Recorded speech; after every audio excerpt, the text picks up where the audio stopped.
ನಮ್ಮ ತೀರ್ಥಹಳ್ಳಿ MLA ಅವರು ಸರ್ಕಾರಕ್ಕೆ ನಮ್ಮವ್ರನ್ನೆಲ್ಲ ಕೂರಿಸ್ಕೊಂಡು ಕರ್ನಾಟಕ ಸರ್ಕಾರ ಒಂದು ಲಫಂಗಿ ಸರ್ಕಾರ ಅಂತ. ಈಗ ಏನಾಗಿದೆ ಅಂದ್ರೆ ನಮ್ಮ MLA ಅವರಿಗೆ ಏನಾಗ್ಬಿಟ್ಟಿದೆ ಅಂತ ಒಂದು ಕರೆಕ್ಟ್ ನಾಲೆಜ್ ಇಲ್ಲ. ಚುನಾವಣೆಯಲ್ಲಿ ಗೆಲ್ಲೋದು ಹೇಗೆ ಅಂತ ಒಂದು ಟ್ಯಾಕ್ಟಿಕ್ಸ್ ಕಲ್ತ್ಕೊಂಡಿದ್ದಾರೆ. ದುಡ್ಡು ಗಿಟ್ ಮಾಡ್ಕೊಂಡ್ರೆ ಹೇಗೆ ಗೆಲ್ಬೋದು ಅಂತ. ಲಫಂಗ ಅಂತ ಏನಾಗ್ಬಿಡುತ್ತೆ, he is also part of the government ಅನ್ನೋದು ಅವ್ರಿಗೆ ಗೊತ್ತಿಲ್ಲ. ಈಗ ಅವರೇ ಮೆಟಲ್ ಹೊಡ್ಕೊಳ್ಳೋದು ಇದೇನೆ. ಈಗ ಲಫಂಗ ಅಂದ್ರೆ ಹಿ is also part of the government. Every MLA and MLC is a part of the government in Karnataka. They cannot go away from the government.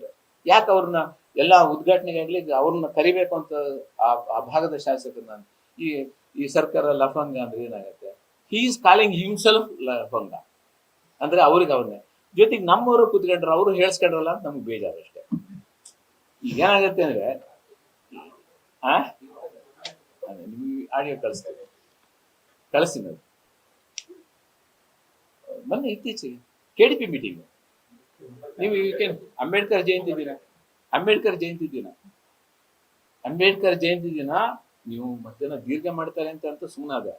Ambedkar Jayanti ದಿನ ಅವ್ರ ಭಾಷಣ, ದಲಿತರೆಲ್ಲ ಎದ್ದಿಲ್ಬೇಕು ಸರ್ಕಾರದ ವಿರುದ್ಧ ಅಂತ.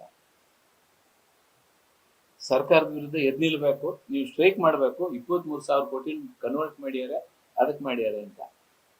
ಜ್ಞಾನೇಂದ್ರಿಗೆ ಏನಾಗಿದೆ ಗೊತ್ತಾ? ತೀರ್ಥಹಳ್ಳಿ ಯಾರೋ ಒಬ್ರು ಸತ್ತೋದ್ರೆ ಅಸೆಂಬ್ಲಿಯಿಂದ ಓಡ್ ಬರ್ತಾರೆ, ಒಂದು ಗೃಹ ಪ್ರವೇಶ ಆದ್ರೆ ಓಡ್ ಬರ್ತಾರೆ, ನಾಮಕರಣ ಅಂದ್ರೆ ಓಡ್ ಬರ್ತಾರೆ. ಅವ್ರಿಗೆ ಅಸೆಂಬ್ಲಿ ಮುಖ್ಯ ಅಲ್ಲ, ಮುಂದಿನ ಚುನಾವಣೆಯಲ್ಲಿ ಗೆಲ್ಲೋದು ಮುಖ್ಯ. ಆಮೇಲೆ ನಿಮ್ಗೆ ಇನ್ನೊಂದು ಸತ್ಯ ಹೇಳ, 52ನೇ ಇಸ್ವಿಯಿಂದ ಇಲ್ಲಿವರೆಗೆ ಇವತ್ತಿನವರೆಗೆ ಶಾಸಕರಾಗಿ ಶ್ರೀಮಂತರಾದವರು ಅವರೊಬ್ರೆ ಗೋಪಾಲ್ ಗೌಡರು. ತೀರ್ಥಹಳ್ಳಿ ಕ್ಷೇತ್ರದಲ್ಲಿ ನಾನೇನು ವಿಚಾರ ಮಾತಾಡ್ತಿರೋದಲ್ಲ. ತೀರ್ಥಹಳ್ಳಿ ಕ್ಷೇತ್ರದಲ್ಲಿ ಒಂದ್ಸರಿ ಫಸ್ಟಿಗೆ ಬದಲಾವಣೆ, 2ನೇ ಸರಿ ಗೆದ್ಮೇಲೆ ಬದಲಾವಣೆ ಈ ಕಡೆ ಬರಲೇ ಇಲ್ಲ. ಈ ಗೋಪಾಲ್ ಗೌಡರು ಇದ್ರೆ ಸಾಲ ಅಂತ ಅವರೊಬ್ರೆ ಶ್ರೀಮಂತರು, ಶ್ರೀಮಂತರು ಅವ್ರು ಬಂದ್ರು. ಕೊಣದಲಿಂಗಪ್ಪನವರು ಬೆಳವರು. ಚಂದ್ರಗೌಡರು ಸತ್ಯ ಹೇಳಬೇಕು ಅಂದ್ರೆ ಮನೆ ಹರಾಜಿಗೆ ಬಂದಿತ್ತು 94 ಅವ್ರ ಬೆಂಗಳೂರು ಮನೆ ಹರಾಜಿಗೆ ಬಂದಿತ್ತು. ದಿವಾಕರ್ ಅಂತೂ ಪಾಪ ಕಂಪ್ಲೀಟ್ ಹೋಗಿ ಬದುಕಿದ್ದಾರೆ. ಇಷ್ಟೇ ಕಡಿಮೆ ಇದೆ ಅಂತ ಏನಿರಲಿಲ್ಲ. ಸೈಟ್ ಒಂದು ಕೊಟ್ಟಿದ್ರು CIT ಅದರಿಂದ ಅವನು ಸ್ವಲ್ಪ ಮನೆ ಆಸ್ತಿ ಏನಿಲ್ಲ, ಯಾವ್ದೋ ಮಂಜೂರು ಮಾಡಿದ್ರು ಅದನ್ನ ಕ್ರ್ಯಾಕ್ ಕೊಟ್ಟ, ಅದೊಂದು ಬಿಟ್ರೆ. ಸ್ಥಿತಿವಂತರು ಅಂದ್ರೆ ಅವರೊಬ್ರೆ. ನಾನು ಸೈಟೇ ತಗೊಳ್ಳಿಲ್ಲ ಬೆಂಗಳೂರಿನಲ್ಲಿ. ಬಹುಶಃ ನಾನು ಆಸ್ತಿ ಎಲ್ಲ ಮಾಡಿದ್ರೆ ಅಷ್ಟೇ ಕಮಿಟ್ಮೆಂಟ್ ಇದೆ. ಈಗ ಅಗರ್ಭ ಶ್ರೀಮಂತರು ಅವರೊಬ್ಬರೇ ಇರೋದು. ತೀರ್ಥಹಳ್ಳಿ ಕ್ಷೇತ್ರದಲ್ಲಿ ಎಲೆಕ್ಟ್ ಆಗಿದ್ದವರು ಅವರೊಬ್ಬರೇ. ಅವರು ಹೇಳೋದು 23,000 ಕೋಟಿನ ಅದಕ್ಕೆ ಟ್ರಾನ್ಸ್ಫರ್ ಮಾಡಿದ್ರು.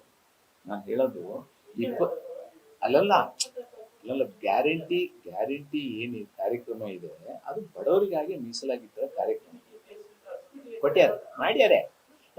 ಅವ್ರು ಓದಲ್ವಲ್ಲ ಸರ್.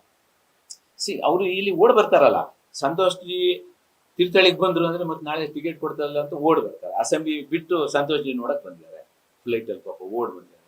ಎಲ್ಲ ಟಿಕೆಟ್ ಮುಂದಿನ ಸರಿ ಕೊಡಲ್ವಾ, ಓಡ್ ಬಂದಿದ್ದಾರೆ. ಈ ತಾಪತ್ರದಲ್ಲಿ ಅವರಿಗೆ ಏನಾಗಿದೆ ಅಂದ್ರೆ ಅವರು ಅದನ್ನ ಅಸೆಂಬ್ಲಿಯನ್ನ ವಿಚಾರ ಕೈ ಬಿಟ್ಬಿಟ್ಟಾರೆ. ಅವರು ಅಸೆಂಬ್ಲಿ ಪ್ರೊಸೀಡಿಂಗ್ಸ್ನೇ ಓದಿಲ್ಲ. ನೀವು ಅದು ಬೇಕಾದ್ರೆ ನೀವು ಸಪ್ರೇಟ್ ಆಗಿ ಕರೆದು ಹೇಳ್ತೀನಿ ಇನ್ನೇನೇನಂತ.